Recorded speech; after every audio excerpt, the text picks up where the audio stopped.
Bonjour à tous, bienvenue sur une nouvelle vidéo de l'Académie. On est là pour la suite de la première vidéo qu'on avait fait. On vous avait dit qu'elle serait en deux parties. La première partie était sur les joueurs qu'on garde, ceux qu'on ne garde pas. Ça nous a servi aussi un petit peu de bilan, sans vous faire un bilan joueur par joueur comme on avait fait l'année dernière, où ça avait pris un temps fou. Là, c'était tout aussi complet. Sur une vidéo d'une heure, c'était calé. Vous savez maintenant qui est-ce qu'on garde, qui est-ce qu'on ne garde pas, avec mon ami Greeny qui est là ce soir. Salut à tous. Du coup, deuxième partie, on est là pour reconstruire maintenant. Voilà, on a fait place nette, on a récupéré de l'argent, et ben maintenant il va falloir recruter, et c'est ce qu'on va faire tout de suite.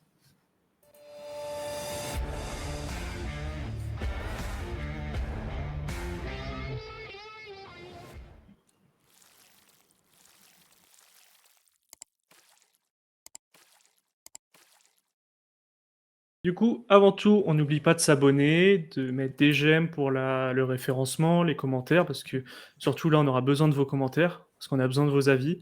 On vous fera un petit teasing à la fin pour qu'on a besoin de vous aussi. Très important. Oui. Mhm. On fera YouTube et réseaux sociaux, bien sûr, pour qu'il y ait le plus d'interaction.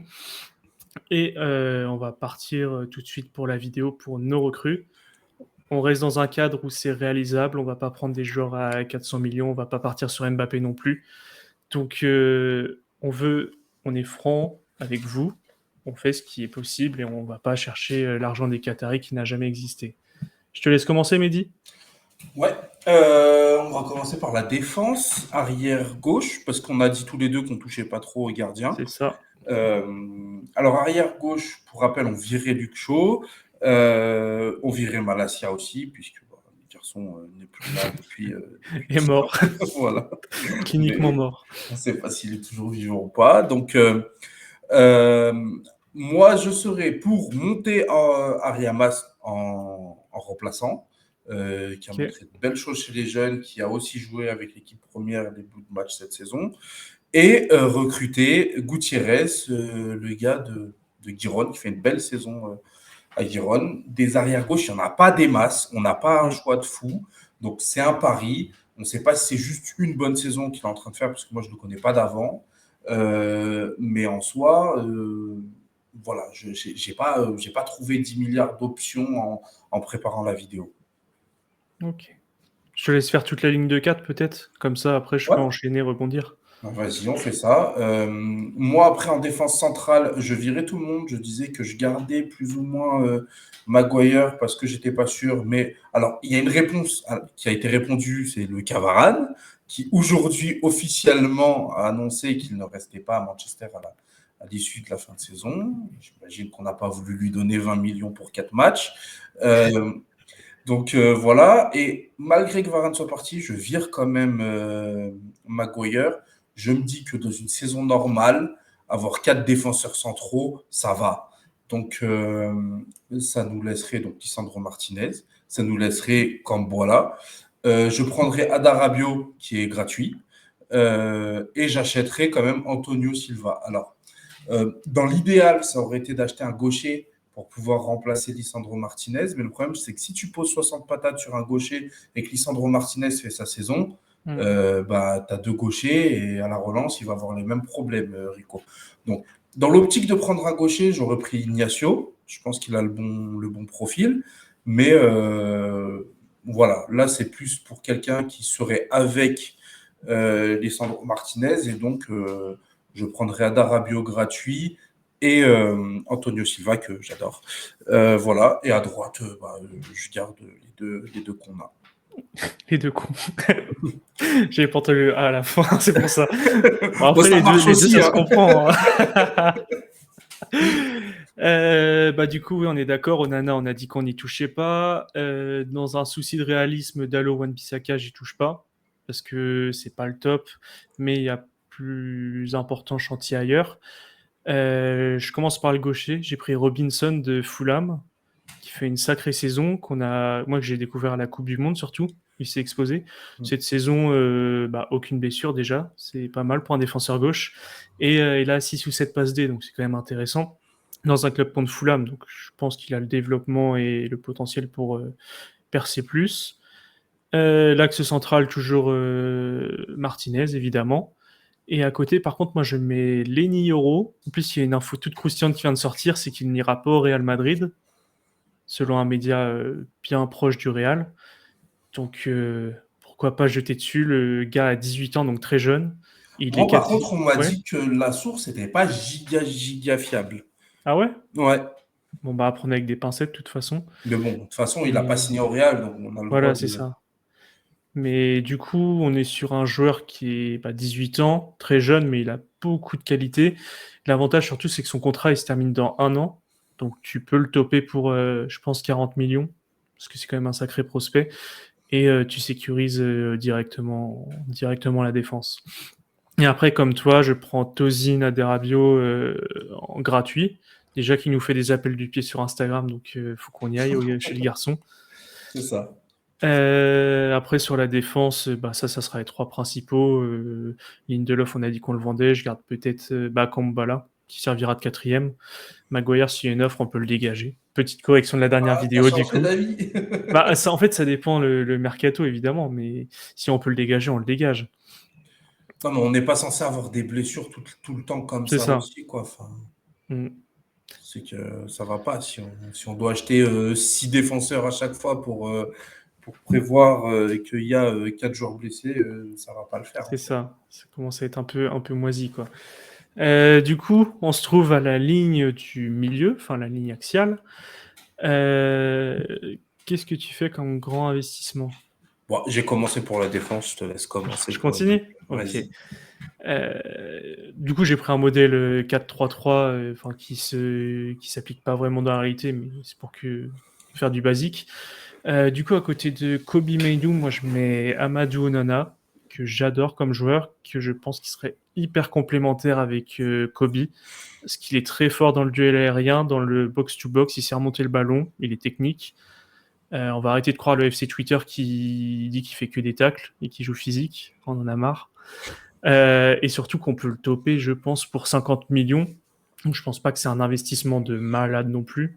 Et ça reste réalisable. Et il a surtout le jeu Première Ligue, il est dedans depuis 3 ans ou 4 ans, je sais plus. Mais du coup, il a pas d'adaptation à avoir normalement. Et en 10, Brunard, évidemment. Même si les rumeurs l'envoient peut-être un petit peu plus loin. Mais pour l'instant, je laisse. Pour moi, alors il fallait quelqu'un à côté de Mainou, Mhm. enfin qui soit un peu bas, qui soit au milieu central. Et alors, je vais commencer par l'hypothétique. L'hypothétique, c'est si Bruno part, j'accepte que Bruno parte pour acheter Florian Wirtz. C'est à condition que Wirtz soit payé par Bruno. Voilà, mais sinon je garde Bruno. On aura très peu de joueurs qui sont aussi performants que Bruno à son poste. Donc Mhm. voilà. Ceci étant dit, c'est la seule hypothèse de cette vidéo pour moi, le truc de je prends Wirtz, mais à une seule condition, je laisse Bruno partir, mais à une seule condition. Dans tous les cas, avec ceux que j'ai virés, euh, j'achète Ron Neves, parce que je pense que une doublette avec Maino pourrait faire très mal. Et je prends un joueur d'appoint parce que sachant qu'on aura aussi Mante, qui on espère sera disponible. On aura l'autre milieu, donc Wirtz ou Bruno. Euh, je prendrai Coxou, voilà, que j'ai trouvé très bon quand il était à Feyenoord. À Benfica, il a moins joué, il a eu des embrouilles avec son coach, et justement, c'est ce qui fait qu'il sera peut-être moins cher. Mais malgré tout, il rend une saison quand même pas mal. Alors, pour le coup, à Feyenoord, je l'ai vu un petit peu, je l'ai adoré. À Benfica, je ne l'ai pas vu du tout. Donc là, Ouais, quand t'as je vous pas dis une su bonne bien. saison, c'est du stat. Mais voilà, j'aimais déjà beaucoup le joueur et donc je suis prêt à le prendre, sachant qu'il sera sûrement pas trop cher. Voilà, moi je trouve que c'est un bon petit pari à tenter. Voilà, je crois que pour le milieu, j'ai tout le monde. Moi, j'ai oublié de préciser, je prenais un remplaçant aussi en plus, en doublure, enfin que j'ai adoré, c'est Dewsbury Hall de Leicester, qui Hmm. est un joueur de malade, qui est en plus un fan du club absolu. Et je l'ai mis en remplaçant parce qu'en fait, c'est plus hypothétique, parce qu'il serait un peu dans le même rôle que Mount. C'est pas Mhm. un vrai si c'est tout, donc c'est pour ça, c'est et si. Et si on tentait le coup de folie, tu vois. Ouais. C'est Moi, je pour suis ça que pas... je l'ai mis hypothétique. Onana, j'étais pas avec toi, mais Roseberry Hall, je suis pas mal chaud. Très bon Voilà. garçon. Du coup, pour le milieu, c'est bon. Moi, j'ai tout. On a fait le tour. En sachant qu'il y a peut-être, bon, j'ai pas rajouté, mais il y a le retour de Gore aussi que on a parlé dans la première Oui, c'est vidéo que vrai. je voulais Oui, voir, c'est ça. en œuvre. Et on passe à l'attaque. Pour l'attaque, alors moi j'ai fait un choix. C'est une vision sportive. Euh, je pense que beaucoup d'entre vous pensent que ce serait bien d'avoir un vieux briscard qui va apprendre le métier à Oilun, qui va machin, etc. Euh, je trouve que c'est un choix qui s'entend complètement, mais je préfère en faire un autre. C'est le choix de la concurrence. C'est de dire, on va chercher Sesco, que j'aime bien depuis un petit moment, qu'on a pu observer un petit peu, même quand il était à Salzbourg. Hmm. Voilà, je prends Sesco et comme ça, on est dans un truc de concurrence où les deux vont devoir se pousser l'un l'autre. Il n'en restera qu'un, mais c'est comme ça qu'on forge les grands joueurs, à mon avis. C'est pas en leur mettant des joueurs qui vont pas les pousser. Le grand Manchester avait beaucoup d'attaquants. Il y en avait qui jouaient pas. On a acheté des Berbatov qui n'ont pas été titulaires tout le temps. On avait des Soldiers qui étaient très bons, qui n'étaient pas titulaires tout le temps. Voilà. Donc je pense que voilà. À mon avis, c'est comme ça qu'on en tirera le meilleur de nos joueurs. C'est en leur emmenant des autres joueurs qui sont capables de leur péter leur place pour de vrai. Ils ne vont pas juste se dire, ouais, on m'emmène un vieux. S'il plante 10 buts, Hmm. peut-être que je vais aller sur le banc de match. Où il va se dire, bah vraiment, on a posé un billet sur quelqu'un. Si je suis pas bon, je vais pas rester. Euh, et puis un ailier en la présence de au lycée, parce que c'est quand même Le la joueur de rêve. piste la plus chaude. C'est un joueur que j'aime beaucoup, et c'est en plus de ça la piste la plus chaude. Si on veut rester dans le réaliste, on est presque obligé de le mettre parce que je pense quand même que c'est un transfert qui va se faire. Donc On est voilà, d'accord. selon moi, il faut le mettre. Ok. Et tu laisses Garnacho à gauche. Je laisse Garnacho à gauche. Il y a Anthony qui sera à droite. Au lycée, je ne sais pas s'il peut jouer à gauche au lycée. J'ai vu jouer qu'à droite, tout le temps. Bon, peut-être qu'il peut jouer à gauche. Il y aura peut-être des petits jeunes qui peuvent monter. Le petit Sam Meters, par exemple. Chez Leipzig pour avoir des minutes en cas de blessure, de méforme. Enfin voilà. C'est vrai que ça laisse un trou à gauche selon moi, mais il faut faire des choix parce que sinon on dépense je ne sais pas combien sur ce mercato. Déjà là, on est un Hmm. peu chaud, mais voilà. Donc ça veut dire que pour le mercato d'après, il faudra se pencher sur un ailier gauche et un défenseur droit pour Ok. voir un autre milieu. Mais En voilà. sachant que t'as Ahmad aussi en plus, t'as pas cité. Donc Ouais. qui peut. C'est un peu boucher tous les trous, quoi. Ouais. Ok. Du coup, là, on part un peu sur. Pour le numéro 9, je suis exactement. Enfin, la vision que tu as décrite au début, il fallait un attaquant d'expérience. Je suis totalement pour. J'ai regardé, il n'y a personne. Le seul qui aurait pu, c'est Taremi. Et Ouais. il est déjà d'accord avec l'Inter pour les Ouais. rejoindre Oh, c'est gratuitement. fait depuis cet hiver, C'est Taremi, je ça. crois, à l'Inter. Donc, j'ai vraiment regardé. Il y a un 9 d'expérience, il n'y a rien, rien. T'as quoi, Patrick Schick? Est-ce que tu as envie d'avoir Patrick Schick à Manchester? T'as Giroud. Yes, J'ai it's the Ah Giroud. ouais. Non, mais c'est pour ça. Donc, je suis parti complètement à l'opposé. Euh, Georgino Router. Alors, je vais t'expliquer la logique. On a Wilcox qui arrive. Il adore chercher les talents en Championship. Et Ouais. Georgino Router, il est quand même sur une saison de malade. 17 passes décisives. Après, il a moins de buts. Par contre, il a 7 ou 8 buts. Mais 17 passes décisives en Championship. Et il t'apporte un jeu totalement opposé de Lyon, où il est beaucoup plus dans le cœur du jeu. Et je pense qu'une sorte de complémentarité, ça peut le faire, sachant qu'il peut jouer un peu plus bas. Mhm. Et Je suis en train c'est de le talent. regarder parce que je le connais pas du tout. Il vient de Rennes. Ok. Il vient de Rennes. Il est parti en Allemagne, si je crois bien. En À Allemagne, Offenheim. Offenheim, c'est ça. Je sais plus si ça a bien passé à Offenheim. Et là, il est allé à Leeds. Et à Leeds, il casse tout. Enfin, il fait une saison de fou malade. En termes de statistiques, c'est pas. Bah, 17 passes D, frère. Ah ouais, ça me les met pas les passes d'espèce. Ah oui, il a que 6 ou 7 buts. Ouais. Mais Je vais Il n'a dire, je sais. jamais dépassé 8 buts dans sa carrière. Après, il a quel âge? Il a 20 21 ans, 22 ans. 22.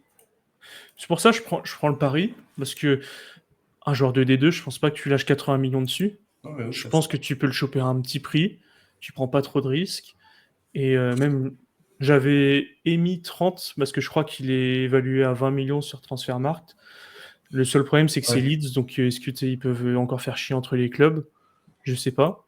Mais moi, je sens très bien le pari, surtout que bah, sur les derniers mois, je me suis intéressé à Championship et vraiment, Rutter était bon quand même. Le problème de la Championship, moi, je m'y suis beaucoup intéressé l'année dernière et l'année d'avant. Cette saison, pas du tout. Euh, je trouve quand même qu'il y a un gap entre les deux, que le fait de réussir en deuxième division, ça t'assure pas du tout de réussir en première ligue. On l'a avec le petit arrière gauche là qui était allé à Tottenham, arrière Ah, droit. oui, qui était à Norwich à l'époque. Ouais, non, il était pas à Arons, Norwich. Max Arons, Non, non? c'est pas Arons. Je le voulais à Manchester. En plus, il était fan du club. Je me rappelle plus son nom. Il a signé à Tottenham sous Conte. Il a tout de suite fait une déclaration pro-City, histoire de montrer qu'il n'est pas fan de nous. C'est quoi son nom? Attends, je te dis. Bref, il y a lui, il y a Garner chez nous aussi, qui a montré que c'était compliqué de passer de l'un à l'autre. Amad Diallo aussi, c'est pareil. Et du coup, j'ai une petite interrogation sur le gap de niveau qu'il y a entre la Championship et la Première Ligue. Ok. Bah, à voir. Après, de toute façon, comme je dis, ça reste un pari pour laisser la place à Olioun. Bien sûr. Après, pour continuer le temps que tu cherches, bah, Olysée, évidemment. On est dans le train depuis le premier jour ici. Il y est exceptionnel. Et à gauche, moi, j'ai laissé Rashford. Mais ça, on l'a dit dans la précédente vidéo. Oui. Je pense pas qu'il fera les stats de la saison dernière, enfin de cette saison. Et je pense que Garnacho, il faut lui laisser moins de responsabilités que ce qu'il a eu cette saison, pour qu'il puisse déjà retrouver sa tête bien. Donc voilà, je sais pas si tu avais d'autres joueurs à rajouter. Non, Je mais j'ai crois que un j'ai tout dit. coach. Ah oui, t'as un coach, Parce que moi, je ne garde pas évidemment. notre coach. Et Vas-y. alors, j'ai un coach. Oui et non. Il y a des coachs que j'aimerais bien. Le premier étant, vous avez le droit de dislike la vidéo pour cette fois-ci, même si ça ne vous arrange pas du tout. Mais le premier étant pour moi Jürgen Klopp, que j'aimerais bien amener à Manchester. On a parlé de réalisable quand même, hein, en début de vidéo. Il commence à ça. Non, mais je parle juste de mes. Le deuxième étant Spalletti, qui n'est pas réalisable aussi parce qu'il va faire l'Euro avec l'Italie. Après, ça se passe mal, pourquoi pas. Mais si ça se passe mal, est-ce qu'il a sa place à Manchester? Et puis, après l'Euro, il sera peut-être un peu trop tard.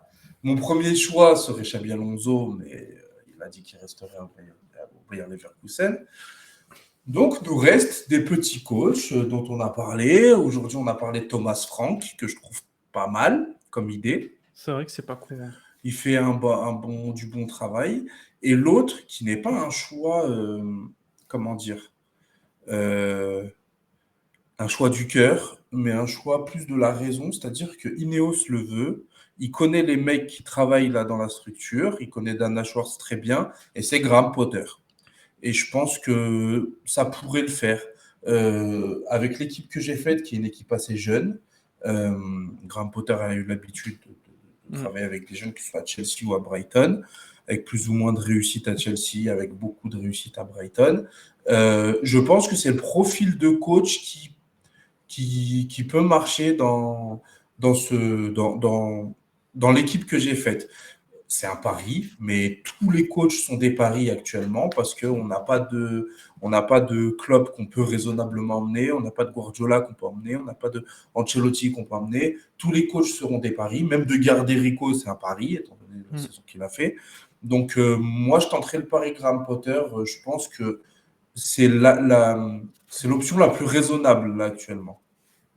Raisonnable et peut-être la moins risquée. Enfin, qui est le plus en accord avec ce que veut faire Ineos. C'est ça. Ouais. Et toi? Là-dessus, je suis d'accord. J'avais dit sur les coachs, j'ai pas une idée définie. Euh, Franchement, Potter, ça m'irait, je tirais pas la gueule.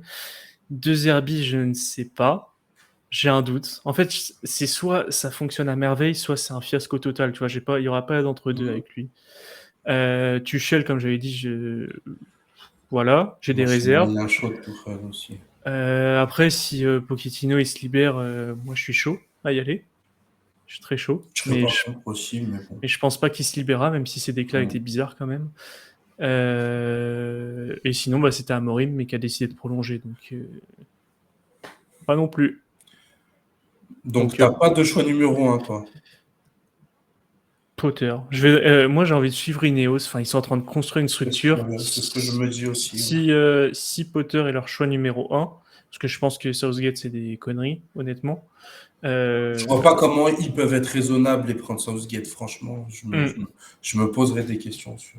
C'est ça. Et même, tout est fait en fonction de Potter, quoi. Comment tout est organisé, ouais, je pense que Potter, il a un chantier, enfin, tout est prêt pour son arrivée, quoi. Donc moi, ça me va. Ok, bon. Et ben voilà, vous avez nos choix. Du coup, je vous laisse liker la vidéo. Et on en vient à l'appel qu'on veut vous faire. La petite annonce. La petite annonce. Pour la prochaine vidéo, on aimerait noter vos 11. Et du coup, si vous pouvez nous faire vos 11 en commentaire ou après sur les réseaux ou peu importe, les réseaux. nous faire parvenir d'une manière ou d'une autre, on a tout, hein, vous avez notre Twitter, vous pouvez nous envoyer en DM, vous pouvez faire un commentaire ici. Bon, bref, vous vous débrouillez pour nous donner votre 11 et nous, on vous notera votre 11 avec notre avis, bien évidemment, qu'on développera dans la vidéo. Et voilà. Ce sera un moment, le moment de rigoler. Voilà, on fera un petit réact chaud. Voilà, ceux qu'on assassinera, vous aurez le droit de venir en vidéo pour expliquer votre choix, si vous voulez. D'ailleurs, il y a quelqu'un en commentaire qui nous a demandé, donc l'offre retient toujours, hein, si tu veux venir discuter avec nous, tu peux, que ce soit sur une vidéo ou autre. Peut-être qu'on organisera un live avec tout le monde, je ne sais pas comment on fera ça, mais en tout cas, on ne va pas juste se foutre de votre gueule, parce que par contre, on va le faire, on va pas juste se foutre de votre gueule et vous laisser comme ça. Voilà, on va quand même développer, vous laisser l'occasion de justifier et d'en débattre. Voilà, ça nous fait une bonne petite vidéo. Du coup, pour nous partager votre 11, allez sur l'Académie sur Twitter, parce que sur YouTube, on ne peut pas mettre de lien. Si vous faites un 11 line-up ou quoi que ce soit. Ouais, donc, après, s'ils veulent nous le mettre juste manuscrit. Ouais, et on le retranscrira. Ouais. Mais mettez sur Twitter, c'est plus simple. C'est mieux, ouais. Vous pouvez utiliser une petite application, nous envoyer un visuel un peu propre. Ou même, si vous n'avez pas Twitter, il y a Instagram, on reçoit toutes les demandes, tout, donc n'hésitez pas. Mais comme ça, on vous mentionnera dans la vidéo, vous aurez votre 11, et vous allez prendre pour votre tête, quoi. Petite blagounette. Voilà. Bon, allez, merci à vous de nous avoir suivis. À bientôt. Ciao. Salut à tous.